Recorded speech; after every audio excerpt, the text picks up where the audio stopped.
El Ministerio Evangelístico Luz Admirable de Dios, apoyado jurídicamente por la institución Centro Cristiano Gracia y Verdad, fichero de culto número 1349, dirección, Barrio Pompeya, Merlo, Buenos Aires, Argentina. Presenta al ministro cristiano Müller Armindo Emilio. Luz admirable de Dios. Mas vosotros sois linaje escogido, real sacerdocio, nación santa, pueblo adquirido por Dios, para que anunciéis las virtudes de aquel que os llamó de las tinieblas a su luz admirable. 1 Pedro 2, 9. Con la conducción del ministro cristiano Müller Armindo Emilio. Con un mensaje del corazón de Dios. El ministro cristiano, Müller Armindo, es un hombre de Dios. Predica y canta en campañas evangelísticas. Qué bueno es el Señor, qué bueno es. Qué bueno es el Señor, que mis pecados perdonó. Qué bueno es el Señor, qué bueno es.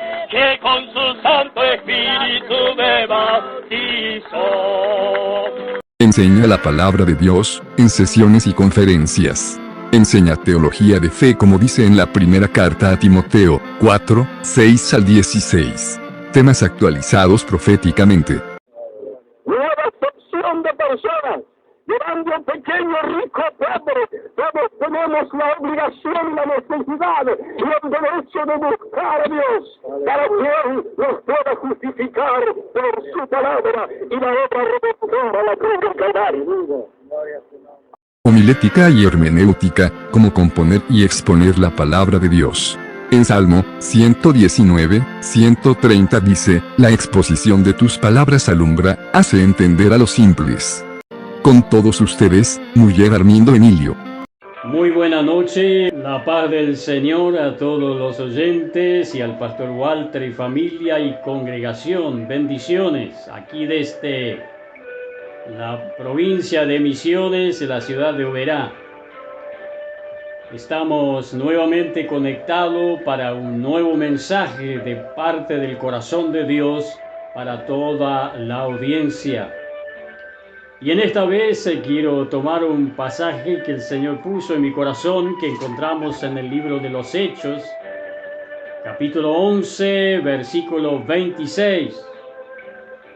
Dice la palabra, y se congregaron allí todo un año con la iglesia y enseñaron a mucha gente, y a los discípulos, seguidores, se le llamó cristianos por primera vez en Antioquía. A mí me interesaría en esta noche, y por ahí a los oyentes, la Biblia del Nuevo Testamento tiene solo 3 versículos que habla de la palabra cristiano. Una encontramos aquí cuando por primera vez los discípulos, eso es, a los seguidores de Cristo, se le tituló cristianos. Luego también encontramos en Hechos 26, 28, cuando uno de los reyes que estaba frente al apóstol Pablo dijo, por poco me persuades ser cristiano. Y luego en 1 Pedro capítulo 4, 16, dice que si tenemos persecuciones por causa de ser cristianos. Ahora sí quiero detenerme por qué la palabra cristiano, qué significa la palabra cristiano. Primer término. La palabra cristiano es una palabra griega que tiene el significado derivando del hebreo Mesías. El Mesías prometido, como ya en Génesis capítulo 3:15. El Salvador, que luego se le dio el nombre como Jesús, que significa Salvador. Ahora, ¿por qué cristiano? ¿Por qué Cristo? La palabra Mesías y cristiano son las mismas palabras que significan en el español castellano el ungido. Entonces, el Señor, nuestro Salvador, era enviado por Dios como el ungido, el Mesías, el Cristo, como Jesús el Salvador. Ahora, ¿por qué llamaron a los discípulos cristianos? Tenemos en otras partes en la Biblia, cuando lo dice en la idioma española, en nuestra Biblia, como la unción o el ungido. La palabra el ungido o los ungidos. Entonces encontramos en 1 Juan capítulo 2, en el versículo 20 y 27, pero vosotros tenéis la unción del Santo y conocéis todas las cosas. Pero la unción que vosotros recibisteis de Él permanece en vosotros, y no tenéis necesidad que nadie os enseñe, así como la unción misma os enseña todas las cosas. Y es verdadera y no es mentira, según ella os lo ha enseñado, permaneced en Él. Entonces alguien me preguntó, ¿nosotros somos ungidos y desde qué momento? El momento de que el Espíritu Santo de Dios, por su palabra, pasa a vivir dentro del creyente. San Juan capítulo 14, 16 y 17 dice de que el Espíritu Santo está al lado con todo ser humano en busca de persuadir de pecado, de juicio y de justicia, pero pasa a estar dentro cuando el penitente pecador escuchó el Evangelio, lo entendió, lo creyó y aceptó, y el Espíritu Santo de Dios lo regenera, lo hace nacer de nuevo y pasa a vivir dentro de él. A partir tiene la unción del Santo. Entonces los cristianos así llamados son los ungidos, que son ungidos por el Santo, por el Espíritu Santo de Dios. Y Él nos enseña a discernir entre los espíritus que se mueven en contorno de cada uno. No quiere decir que no se debe aprender estudiando la palabra, sino que el Espíritu Santo, por la unción que ha sido puesto en cada creyente y sobre él, lo hace diferenciar entre qué clase de espíritu está actuando en su vida. Por eso es muy interesante que quiero mostrar 3 pasos cómo uno está seguro de que la unción del Espíritu permanece en y sobre y con nosotros. En primer lugar, se identifica como discípulos de Cristo, que dijo Jesús en San Juan capítulo 13, 34 y 35.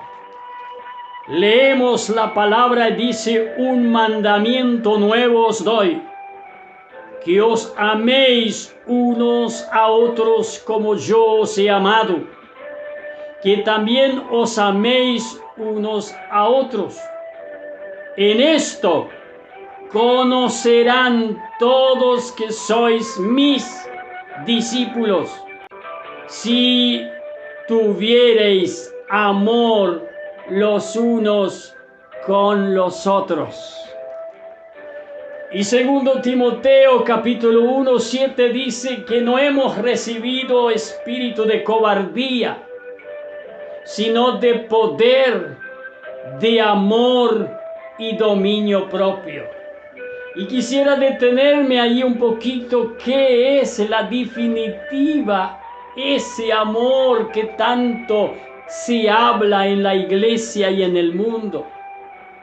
Por cierto, en el castellano español se dice una frase solo, amor, pero del hebreo y del griego tiene separación, el amor divino, que es el ágape, el amor eros, que es el amor matrimonial, y luego otro que en ese momento preciso no sé pronunciar bien, es el amor de fraternidad entre hermanos, padre, hijo y etc. Pero dentro de nuestro idioma, amor, el amor de Dios, no es beso, ni cariño, ni abrazo. El amor es el que da y no recibe de vuelta.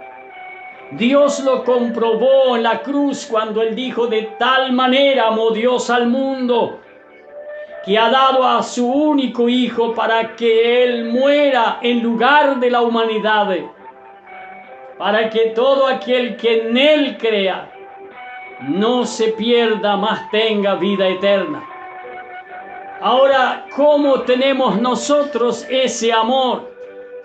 Primera Juan capítulo 4 dice: no es que nosotros hemos amado a Dios primero, sino que Él nos amó, nos redimió, nos salvó. Y dice Romanos capítulo 5, el versículo 5, que Él derramó el amor de Dios por el Espíritu Santo en nuestros corazones.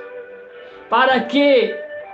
Para que podamos dar primero todo a Dios. Amarás a tu Dios sobre todas las cosas, con todas tus fuerzas, mente, corazón y alma. Amar a Dios sobre todas las cosas, todo. A veces decimos: bueno, yo voy a hacer un voto, voy a hacer un pacto con Dios. Es imposible, porque todo lo que somos y lo que tenemos le pertenece al Creador, nuestro Dios. Y por lo tanto, como dijo David el rey cuando él preparó para construir el templo en Jerusalén en su tiempo, él dijo: todo esto he preparado para dedicar a Dios. Y luego hizo una pausa y dice: ¿qué puedo yo darle a Dios, siendo de que todas estas cosas me lo dio Él?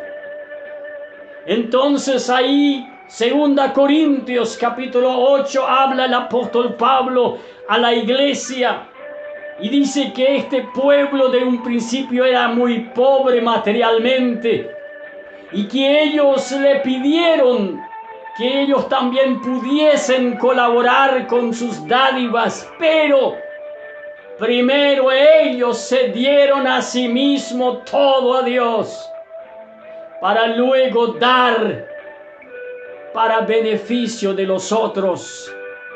Y Pablo dice en Hechos capítulo 20, 35, más bienaventurado, bendito de Dios, es dar que recibir.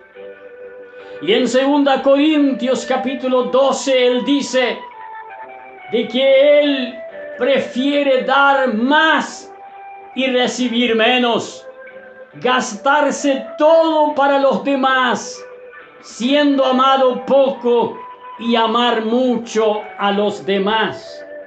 Ahora detengámonos un momentito. Los que hablan del amor, ¿usted ve algo de esto en las congregaciones? ¿Usted ve que aquel creyente lleno del amor de Dios se está dando a Dios y a su obra para gratitud de su nombre? Por eso ya dice Romanos 12:1 que es necesario sacrificarse vivo para agradar a Dios. Sacrificar ¿qué? Nuestro ego, nuestro orgullo, nuestras pretendencias, nuestros quereres, para que desaparezcamos, como dijo Pablo en Gálatas 6:14, crucificado soy al mundo y el mundo a mí. Y en el capítulo 2:20 dice, ya no vivo yo, sino Cristo vive en mí. Y lo que vivo ahora en la carne, vivo por la fe, puesto en aquel que se entregó por mí. Amor. ¿Cómo se identificaban los discípulos primero? Porque ellos se amaron unos a los otros. El mundo de afuera miró y dijo, pero estos son discípulos de aquel Mesías, Cristo, el ungido de Dios, quien murió en la cruz del Calvario. Porque lo conocemos, que ellos están amando uno al otro, que no puede hacerlo el mundo. Y en segundo lugar, la unidad. Dice allí en San Juan Evangelio capítulo 17, del 21 al 23, para que todos sean uno, como tú, oh Padre, en mí y yo en ti, que también ellos sean uno en nosotros, para que el mundo crea que tú me enviaste. La gloria que me diste yo les he dado para que sean uno, así como nosotros somos uno. Yo en ellos y tú en mí, para que sean perfectos en unidad, para que el mundo conozca que tú me enviaste y que los has amado a ellos como también a mí me has amado. Y por lo tanto, Efesios, en el capítulo 4, en el versículo 3, el apóstol hace hincapié fuertemente, solícitos en guardar la unidad del Espíritu en el vínculo de la paz. De ahí, tomando en cuenta cómo es la unión, Primera Corintios, en capítulo 1, en el versículo 10, usted puede mirar leyendo qué significa la unidad de los creyentes. Os ruego, pues, hermanos, por el nombre de nuestro Señor Jesucristo, primero, que habléis todos una misma cosa, y que no haya entre vosotros divisiones, sino que estéis perfectamente unidos en una misma mente y en un mismo parecer. Fíjese qué es lo que significa la iglesia. Primera Corintios capítulo 12, del 12 al 27, nos habla como un cuerpo coordinado. Es la iglesia, o así debe ser la iglesia, que cuando se duele un pequeño miembro, todo el cuerpo sufre.